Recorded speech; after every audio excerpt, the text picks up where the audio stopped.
Hello, beautiful humans. Welcome to another tweet breakdown at the Bitcoin Stoa. This is a short format show where we break down Bitcoin one awesome tweet at a time. And today I'm joined by Greg Foss, and we're going to be breaking down a tweet by an amazing human who's doing some pretty groundbreaking work, leading the charge in protecting human rights around the world. And that human is Alex Gladstein. So current Moscow time is 1628 at 7:07, 124.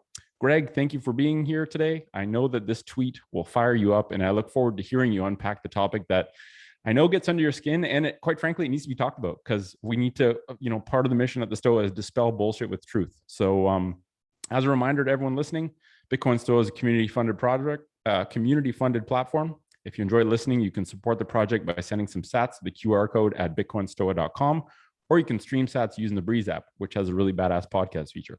So with that said, the tweet made by Alex Gladstein was on October 23rd, 2021, and it says, Armchair economist, noun, quote unquote expert or pundit, typically based in an advanced economy with a reserve currency and property rights, who dismisses the utility of Bitcoin for tens of millions of people worldwide without doing any actual research to support their claims.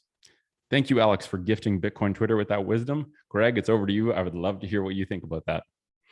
So, well, Nick, first of all, thank you very much for having me for a second time. I love what you're doing out of Ottawa. For your listeners, I will just say one thing. I have a bit of an ongoing, it started actually with Peter Schiff, and perhaps we didn't hit this on your first topic, but what I do like about Peter Schiff, and I do like a lot about him, is that he would say the same thing as Alex Gladstein said. Because I don't think Mr. Gladstein or Alex actually mentioned Bitcoin in there. He just, if he did, I apologize, but you could insert gold in there. And that's what Peter Schiff, Peter Schiff's love, and guys like a gold investor that I've come to really admire. The gentleman's name is Lawrence Lepard out of Boston. Now, Lawrence Lepard has made the bridge the gap between the gold, hard money, as well as Bitcoin. Whereas Peter Schiff, or Shifty, as I like to call him, he never will, because he's somewhat conflicted.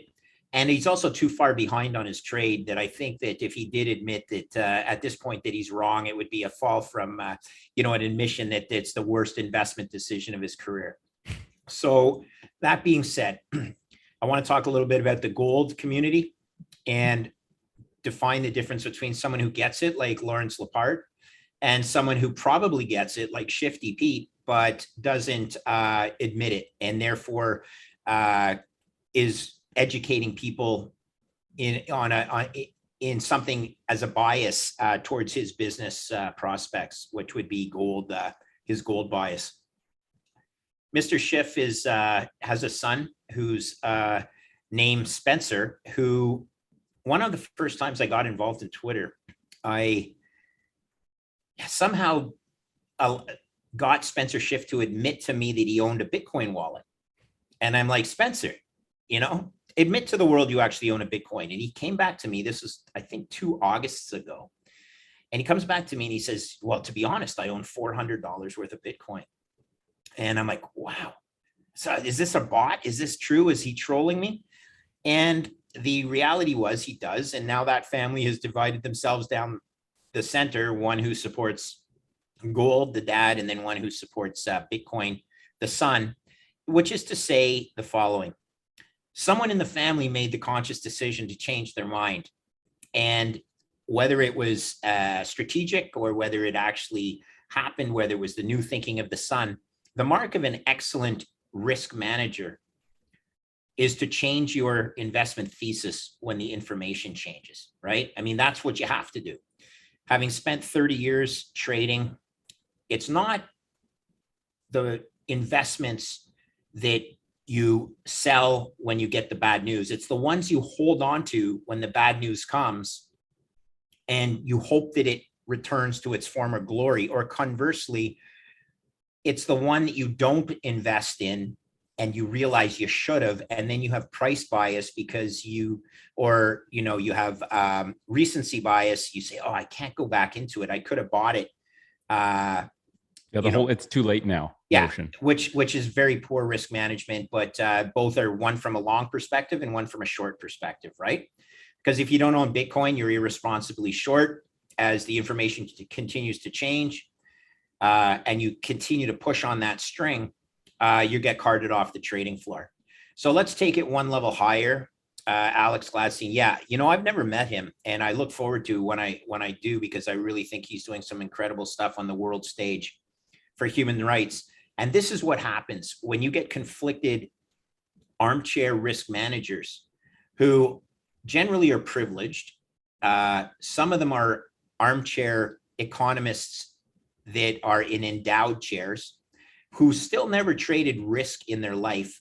Perhaps they do it with their own personal money, but they've never done it for other people. And I'll just tell you, there's nothing like managing other people's money, okay? In order of priority, it's easiest to lose your own money. It's second easiest to lose a bank's money, but you don't want to if you're a trader with any how would I say, if you have any integrity, you don't want to lose a bank's money. But sure, if you do, it's difficult. Your bonus might get cut, but and you may lose your job. But the worst thing is if the bank will probably get bailed out. Let's be real. The bank will just get a handout. Oh yeah, but on a personal basis, I don't think I've ever taken a big enough risk for bank's capital. They wouldn't allow me to anyway. That would require them to get bailed out. Certain banks have the whale, the JP Morgan whale, for example, in the credit default swap markets was an example of poor risk management right under the nose of Mr. Jamie Dimon. But let's leave that one aside right now. Okay, sure. So the London whale at JP Morgan was an example of poor risk management at the bank level, but Foss never was big enough at the bank level to bring down any of the banks he worked with. But at the hedge fund, when you're managing money for third parties and friends and family, and you lose money or you're a poor risk manager there, it grinds on you. And that experience, though, requires you to be open to research that is counter to your own opinion. Why? Because you don't want to read research that tells you how smart the trade you have on is. You need to read research that tells you, hey, you might be wrong, man. And you better read that research, because if you are wrong, you're going to, you better reverse your trade, or at least lighten up on the trade. So if you're convinced that research is valid versus your own thesis. So where are we going with this? I have a particular problem with a professor at Johns Hopkins University, who I think Alex may have been inferring in his tweet. And this is a Steve Hanke, who honestly, in his tweets, it appears that he wants El Salvador to fail in their embracing Bitcoin as legal tender. Mm-hmm. He wants to maintain the pecking order of the rich G7 nations versus the nations that are further down in the privilege spectrum, that are the ones that will benefit from a Bitcoin standard, the ones that are getting out from under the hand of a US dollar that benefits the United States, but to the detriment of the monetary and fiscal flexibility of the government of El Salvador. So I believe he's an IMF economist. I believe you don't have to look any further than that to understand that his tweets could be biased by that reality. But the biggest problem I have, Nick, is it's absolutely disgraceful when he hopes to continue to weigh on or suppress the evolution of a developing world economy to the benefit of his ancient fiat policies and flawed economic thinking. So I have a huge problem with that, not because I think I'm right. I do think I'm right, but he's allowed to think that I'm wrong. What the problem I have with is he actually wants the poverty of the people of El Salvador to continue at the expense of the continuing enriching of the United States and the world reserve currency status that they enjoy. And that's a big problem, isn't it? Because it's a huge problem. There's of the 6.5 million people that live in El Salvador, 3 3 million odd do not even have a bank account. You don't understand these statistics in a developed nation like the United States and Canada, obviously, but where you and I are from. But, this is just disgraceful behavior. It's, in other scenarios, Jack Dorsey, he'd be absolutely, requiring these tweets to be taken off of Twitter because they're encouraging the suppression of economic enriching of a I keep almost saying third world nation, but of a lesser developed country. It's disgraceful behavior by Mr. Hanke. I'm not sure if you wanted me to get that specific about Alex's tweet, but I need to, because he's the poster child for criminal thought processes that want to maintain the status quo for the IMF and Christine Lagarde and these types of politicians that, or regulators and the like, that have actually been proven for fraudulent and criminal activities involving their personal investing as well as personal actions. So what does it all mean? In a, I don't even remember how many words Twitter can take, but it's certainly not a whole lot, right? It was an eloquent tweet by Alex. It implied something to me that was personal in my battle with Hanke. So again, just to summarize, look, there's the Peter Schiffs of the world that also would agree that Hanke is somewhat conflicted, and yes, it'll benefit gold, but he hasn't embraced the Bitcoin. Then there's the Larry Lepards of the world, who are gold and Bitcoin investors, that would also call out Hanke as disingenuous. But listen, it's not just about Bitcoiners to call him out or gold bugs to call him out. It's about what's right in the world. And that is not right. His actions and speech and tweets are just absolutely wrong. Yeah. And, I think one of the saddest and most kind of like gross things is people spreading lies, but posing as educators or wisdom keepers, right? Like if you're in a high up position in academia in a school and you are disconnected from reality. Like I think one of the biggest things that jumps out at me when I read a tweet from Hanke or Krugman even is like, I'm not an economic genius, and I can tell that what they're saying is literally narrow-minded and in the grand scheme of things, false. So how is this person so disconnected from reality that they don't even see, like, do they actually think people are giving them academic prowess and listening to them and taking them seriously? Because no one I know that has a medium, even shallow understanding of how the world works at a macro level takes them anywhere near seriously. They're like, they look at their tweets for entertainment. So I guess my question is like, how does someone in a position like that become so disconnected from reality, the true reality of the world? Because it doesn't take that much effort to like just see that El Salvador is doing something good and that the positives far outweigh the negatives. So I guess my question to you is, do you think they're disconnected from reality? In which case it's like, how the fuck do you get that disconnected from reality? And number two, do you think it's more that their paychecks depend on them continuing to spread bullshit because they're stuck in a position that requires them to do that in order to still be of relevance, even within whatever small spectrum that might be? Like I'd love to hear your thoughts on that. Yeah. That's a pretty loaded question. So the answer, let's just talk about academic armchair types and then New York Times columnists like Krugman. So you only have to, the problem I have is it's all statistics, right? I mean, even if I believe on the not just on the margin, but even in the majority, you're right. Most people will understand that their tweets are wrong and that there's a problem with those tweets. But the problem is not everybody will. And that's why I have an issue. If you have a following like Hanke has, which is hundreds of thousands of followers, if I'm not mistaken, at least some of them believe he's right. And that's the problem. I'm not concerned about the people that can see through his tweets. I'm concerned with the people who can't and who actually go out and continue to, it's the law of, broken telephone, right? Like he says a tweet and then someone else says the same thing, essentially, maybe changes a few words, but the actual result is the same. It's miseducation. It's so let's talk about Krugman and Hanke and their failed, Krugman's one about the internet not having more, the impact of the internet. He said this in 1998, I believe, will be no more than the fax machine.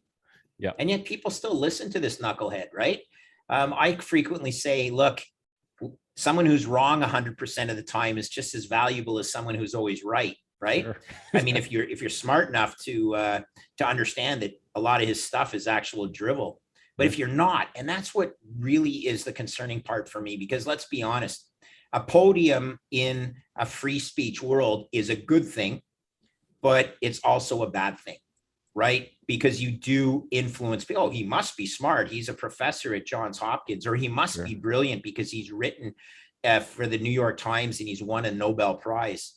I mean, Krugman was like literally in the highest position, one of the highest positions for economists to get. And even the other day, a prime example of this, he did a tweet that said that Venezuela is the only seriously inflationary economy. Yeah, I know. Which, if you understand anything, is pure nonsense. If you know anything cursorily about Lebanon, Nigeria, Cuba, or the USA, you know it's flat out wrong. Yeah. And the question is, like, how does someone that is seen as so prestigious as him continually wrong and yet still given a microphone? And the sad part is, like, he's probably relied on for policy decisions more than someone like you, who actually is grounded in reality and has sat in the chair of understanding the true stake, the stakes of having skin in the game, right? Like moral skin or like financial skin. And it's so goofy. How does this continue to perpetuate? Well, I guess, like, Nick, it continues until more people like yourself call it out. One thing I think that I've generally got a lot of enemies without being on Twitter. And I say that tongue in cheek because I do call out BS as I see it, whether it's on Twitter or not.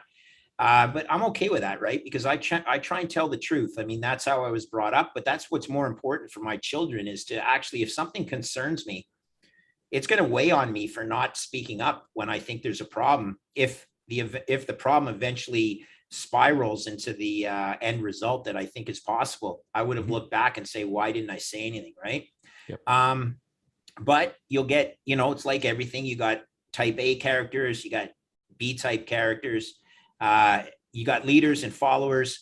The beautiful thing about Twitter is it does give a platform that's outside of the mainstream media narrative, because before, it's really easy to understand why a lot of people, if they got all their news from Krugman, it's understandable why everyone believed that you had to read the New York Times every day.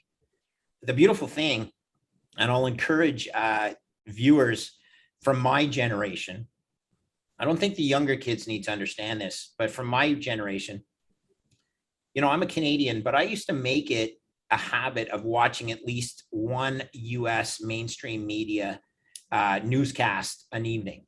Okay.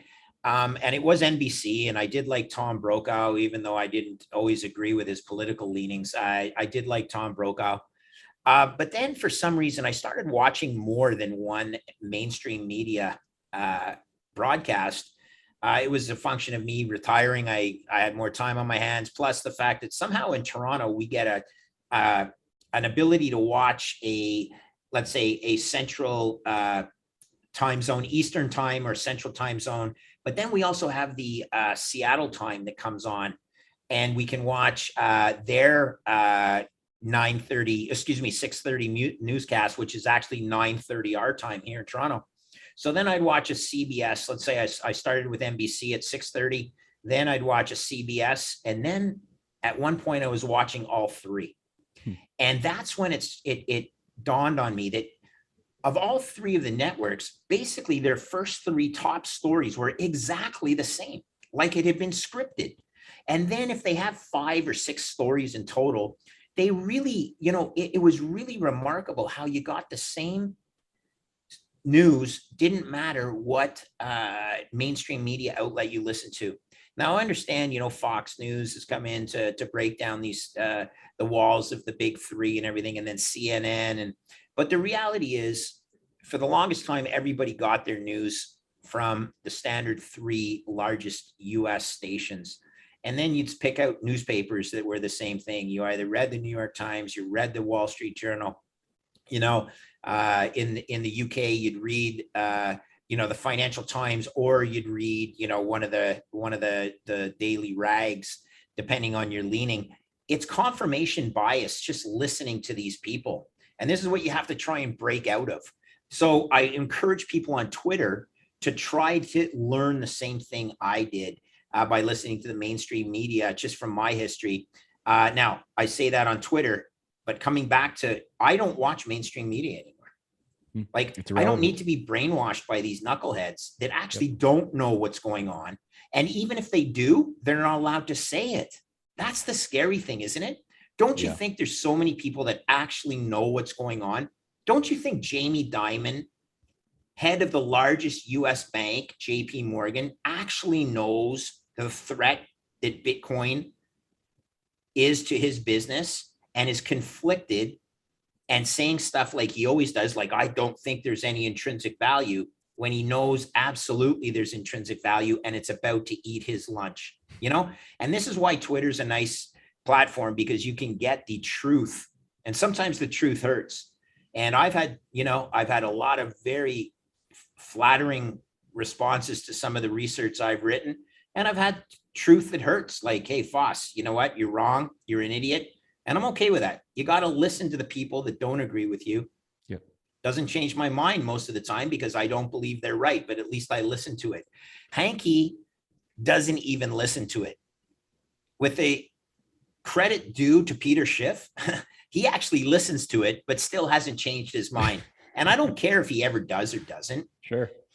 Because I think he gets more press by disagreeing with it. I'll agree with you there too. And I think it's a source of pride for him is his number of Twitter followers rather than his investing prowess. Because if it was his investing prowess, people would just have to look at his actual returns and say, why am I paying for this type of performance, right? Yeah, he gets paid for being the most aside, wrong. Not trying to poke the lion, or he doesn't have a chance to defend himself on this. Sure. Let's go back to Hanke, who never listens to anything, never changes his mind. In fact, regurgitates the same tweet over and over and over again, which makes me question if the guy is actually doing his own tweets, or if it's some sort of robot or some sort of underling that just, says, oh, well, I need to get 5 tweets out today and therefore, and make them matter.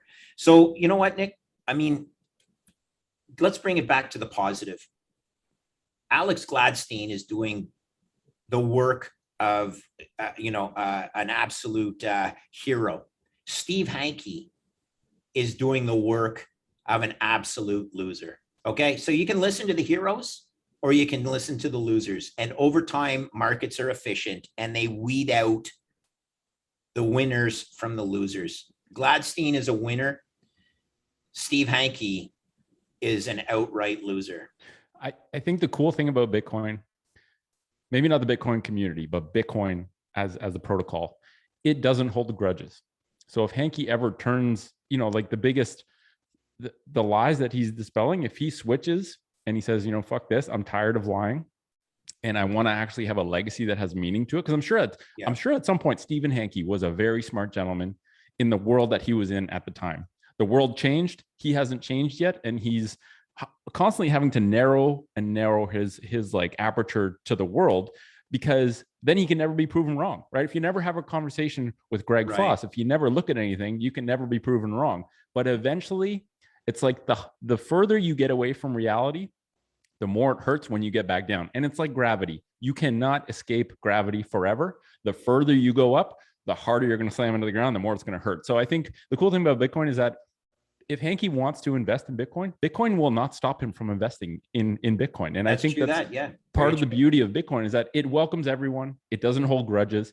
Everyone, I think, deserves a chance of redemption. I think people won't forget some of the shit that you've done if you've done really silly stuff. But at the same time, it's like, you just wish, I don't want Hanke to have a legacy that makes everyone forget about some of the good work he's done.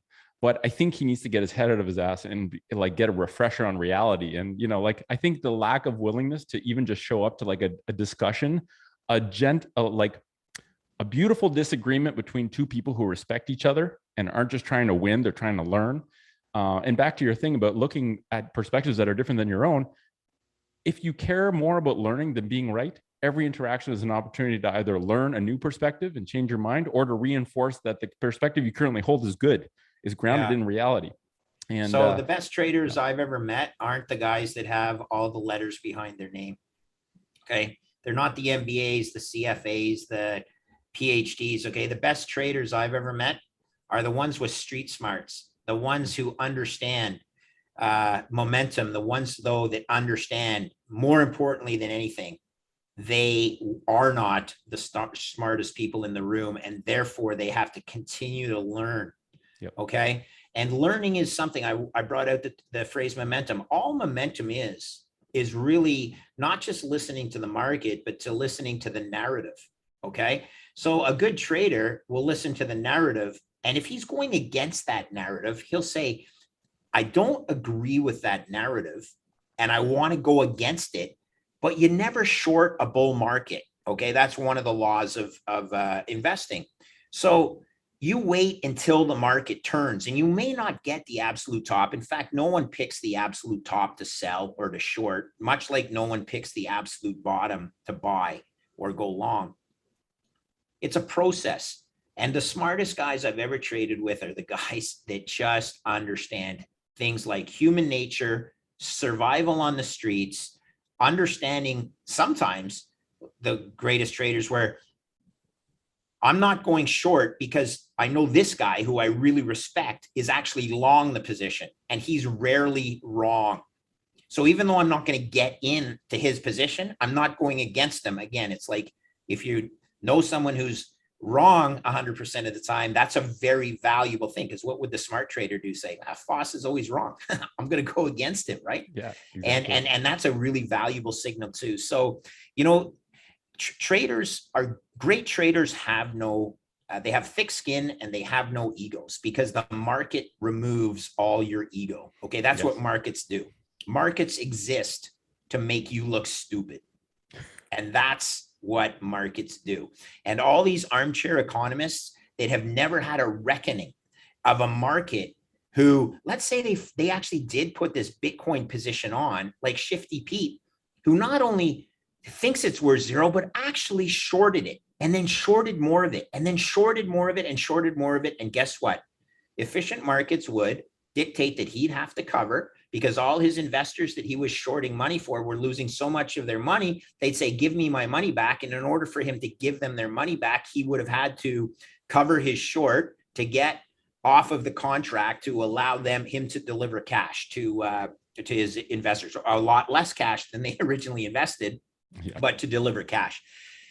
The net of this whole thing is I survived for 32 years. And I promise you, the smartest people are born in a risk chair. They are not born in an endowed university chair. And just to summarize, a good friend of mine, Preston Pish, actually is a Johns Hopkins graduate. Okay. I'm not sure if you knew that. But he also calls out how Hanke is saying, look, you're destroying the value of my diploma, knucklehead. And that's true too, because that's some of the people that get hurt by Hanke's blind utterances. Yep. What I love about Bitcoin Twitter is that it's almost like Twitter has Bitcoin has this responsibility baked into it. The only way you can truly own and self-custody, which is, that's kind of like the gold standard in the Bitcoiner community, is to take responsibility. And that also means responsibility for understanding the mechanics of how this whole thing works. Yeah. And so this whole notion that like Bitcoiners are very well informed, and it's almost like proof of work. I've done the work to understand this. I'm not just like appealing to authority and thinking that, oh, someone said this, so that's the truth. It's like, I'm doing the proof of work myself. I'm verifying. I'm not trusting. I love it. And there's so much beauty there. And just a little pin in Shifty Pete, I have a soft spot for Peter Schiff because I followed him for a long time and I agreed with him on almost everything. And I felt bad because he was the guy that was most wrong and took so long to get vindicated because of all the fuckery and how people just kick the can down the road. But these days I can't listen to him because I'm like, dude, you need to like stop ignoring the signals you're getting, that you need to kind of like wise up and see this, because I agree. I've never seen someone that I agree with on 99% of things and been so triggered to listen to, because he's just that 1%. He's blindly ignoring reality. So how about we do this? How about we flip it on its ear at this point? Because I know you don't want this to run too long. How about we flip it on its ear to guys who to come out in a storm tweet and are actually somewhat called out, which is fine because the Bitcoin community, the Bitcoin Twitter community, is full of a bunch of quite maximalist behavior and calling out whatever they see Sure. as so, I think that you can learn a lot from the one person that I'm making reference to here is Jason Lowry, and I'm not sure if you know who he is, but yes, so he's one of my favorite people to follow. I am a huge fan of his. All right. And, people say, Foss, he's a spook, and Foss, you don't understand what you're doing. And okay. Have those people read everything he's written? Because I don't know if those people that say that have read everything he's written, because everything that's available that I've read is like, this guy is like Sailor's apprentice. Oh, he's unbelievable. And I've met him in person. Okay, Nick, I've had dinner with him in Boston. Me, Peter McCormick, Ben Prentice, another gentleman from the state of Maine, actually. And I had dinner in Boston, and it was an unbelievably great night. And Jason is the real deal, in my opinion. Now, I'm allowed to have my opinion, and other people are allowed to believe that I'm wrong. Sure. And they can believe whatever they want. But again, it's the same. It's about doing your own research, right? And, reading between the lines. Bitcoin is proof of having to spend over, in my opinion, it's hundreds of hours. But if you haven't even put in 50 hours studying Bitcoin, there's no way that you can even be any type of authority of why it won't work. Yet how many people are the people who release it like Alex says? Now, the flip side, though, is you come in as a space, US space, this Jason Lowry, US space something, I can't remember. And he's already done so much work. Yeah. Like, in fact, work that blew me away. And he's an MIT kid, 20-something years old. And I endorse him, and I don't get just, there was a few Bitcoin maxis that are like, will you shut up? I'm like, why? Can't you see he's a government plant? He's this and that. So we got to be careful, right? I respect your opinion, Greg, and I know a shitload of other people do, because you're authentic, you're genuine. And it's like, that's refreshing, right? People that, if you make a mistake, you own up to it, you change your opinion, you're fully honest and authentic, you speak from your heart, you're not jaded by some weird other set of incentives that no one knows about, but people sense is weird. I get that from the Armchair Economist. And I think let's wrap it up. Greg, thanks for being here. I think, thank you to everyone listening to this episode of Tweet Breakdown. And I think the wisdom you spit is always a pleasure to listen to, and I'm grateful for your time. If you enjoyed it, we look forward to creating more Tweet Breakdown episodes at the Stoa and inviting other people to contribute as well. The short form little taking tweets as a launch pad for a quick discussion, I think is really powerful. If you enjoyed the show, you can send some sats to QR code at our homepage. Greg, thanks for being here. Everyone, thanks for listening. Ciao for now. Thank you, Nick. Thank you, everyone. Have a great day.